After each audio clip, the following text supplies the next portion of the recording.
Assalamualaikum warahmatullahi wabarakatuh. Perkenalkan, nama saya Van Enurus Desiana dengan NIM akhir 024 dari kelas Gizi 5A. Jadi, saya akan menyampaikan mengenai review laporan neraca bahan makanan untuk survei konsumsi di tingkat nasional. Berikut merupakan identitas laporan yang saya review yang berjudul Analisis Ketersediaan Pangan Neraca Bahan Makanan Nasional tahun 2021 hingga 2023. Neraca bahan makanan adalah tabel yang menyajikan gambaran menyeluruh tentang penyediaan atau pengadaan atau suplai dan penggunaan atau pemanfaatan atau utilization pangan di suatu wilayah dalam periode 1 tahun. Untuk tujuan dari laporan ini adalah menyediakan informasi mengenai ketersediaan pangan nasional dalam hal jumlah dan juga kandungan gizinya sebagai dasar pemantauan serta perencanaan kebijakan pangan dan juga gizi. Untuk metode yang digunakan yaitu Food Balance Sheet atau FBS yang digunakan untuk menghitung penyediaan dan perkiraan konsumsi pangan. Untuk repetisinya sendiri, NBM disusun setiap tahun dengan 3 status data yaitu angka tetap atau AT, angka sementara atau AS, dan juga angka singkat sementara atau ASS serta dilengkapi prediksi untuk tahun berikutnya. Sendiri memiliki beberapa kelebihan dan juga kekurangan. Beberapa kelebihannya diantaranya yakni yang pertama, NBM mampu menggambarkan suplai demand pangan nasional secara lengkap baik dari segi produksi, impor, ekspor, pangan industri, pakan, dan lain-lain sehingga sangat berguna untuk analisis ketahanan pangan. Yang kedua, NBM menjadi dasar untuk menghitung kecukupan energi, protein, lemak nasional serta menyusun pola pangan harapan atau PPH.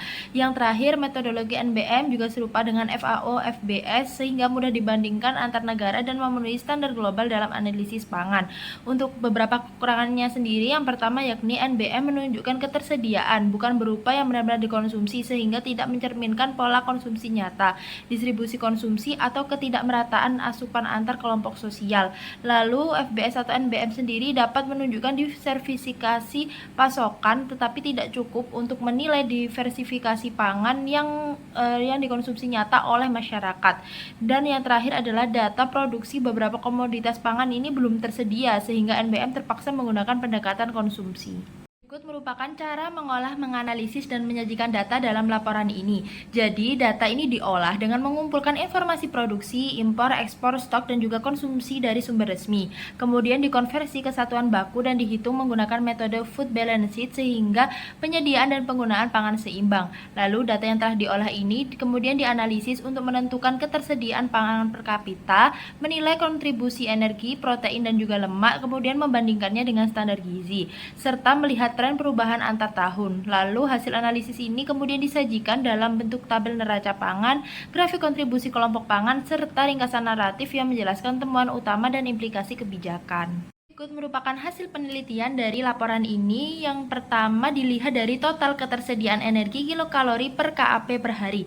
Jadi bisa dilihat dari tabel di samping bahwa total energi ini meningkat dari 3.119 kilokalori pada tahun 2021 menjadi 3.494 kilokalori pada tahun 2023. Peningkatan total energi ini terutama dipengaruhi oleh naiknya ketersediaan minyak dan juga lemak. Hasil penelitian yang kedua yaitu dilihat dari total ketersediaan protein kilokalori per KAP per hari.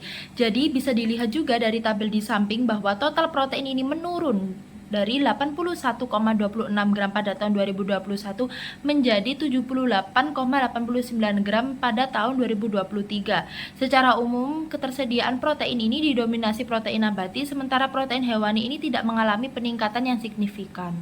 Hasil penelitian yang terakhir dari laporan ini dilihat dari total ketersediaan lemak kilokalori per KAP per hari. Jadi, dilihat lagi dari tabel yang di samping bahwa total lemak ini meningkat dari 68,28 gram pada tahun 2021 menjadi 94,29 gram pada tahun 2023. Kenaikan total lemak sendiri terutama disebabkan oleh meningkatnya ketersediaan minyak dan juga lemak. Laporan ini memiliki beberapa potensi bias. Yang pertama, beberapa komoditas tidak memiliki data produksi sehingga penyusunan menggunakan pendekatan estimasi berbasis konsumsi Susenas yang ditambah dengan 10%. Lalu penggunaan data I/O yang sudah lama dapat menyebabkan ketidaksesuaian dengan kondisi industri saat ini sehingga angka pemakaian industri bisa tidak lagi representatif. Lalu metode ini juga menghitung ketersediaan untuk konsumsi sebagai sisa dari seluruh penyediaan dikurangi dengan penggunaan. Nah, cara mengurangi bias ini ini yang pertama adalah melakukan survei produksi khusus untuk komoditas yang belum tercatat, lalu memperbarui tabel I/O secara berkala, misalnya setiap 3 tahun sekali, lalu melakukan cross-check dengan data konsumsi real, yaitu dari Susenas, dari survei diet, dari konsumsi sektor hotel ataupun juga restoran. Laporan ini memiliki beberapa potensi bias. Yang pertama, beberapa komoditas tidak memiliki data produksi sehingga penyusunan menggunakan pendekatan estimasi berbasis konsumsi Susenas yang ditambah dengan 10%. Lalu penggunaan data I/O yang sudah lama dapat menyebabkan ketidaksesuaian dengan kondisi industri saat ini, sehingga angka pemakaian industri bisa tidak lagi representatif. Lalu metode ini juga menghitung ketersediaan untuk konsumsi sebagai sisa dari seluruh penyediaan dikurangi dengan penggunaan. Nah, cara mengurangi bias ini yang pertama adalah melakukan survei produksi khusus untuk komoditas yang belum tercatat, lalu memperbarui tabel I/O secara berkala, misalnya setiap 3 tahun sekali, lalu melakukan cross-check dengan data konsumsi real, yaitu dari Susenas, dari survei diet, dari konsumsi sektor hotel ataupun juga restoran. Setelah apa yang saya sampaikan tadi, dapat disimpulkan bahwa NBM merupakan alat penting untuk menggambarkan ketersediaan pangan nasional menggunakan metode food balance sheet. Hasil analisis menunjukkan peningkatan ketersediaan energi dan lemak, sementara protein ini cenderung menurun dan masih didominasi sumber nabati. NBM bermanfaat untuk perencanaan pangan dan juga gizi, namun memiliki keterbatasan seperti penggunaan data estimasi dan tidak menggambarkan konsumsi real. Validitasnya cukup kuat dan reliabilitas metodenya ini baik, meski reliabilitas datanya ini sedang karena keterbatasan sumber. Secara keseluruhan, NBM adalah instrumen penting, tetapi kualitas data ini perlu ditingkatkan untuk hasil yang lebih akurat. Merupakan daftar pustaka dari jurnal yang saya gunakan. Sekian yang dapat saya sampaikan. Terima kasih. Mohon maaf apabila ada kesalahan. Wassalamualaikum warahmatullahi wabarakatuh.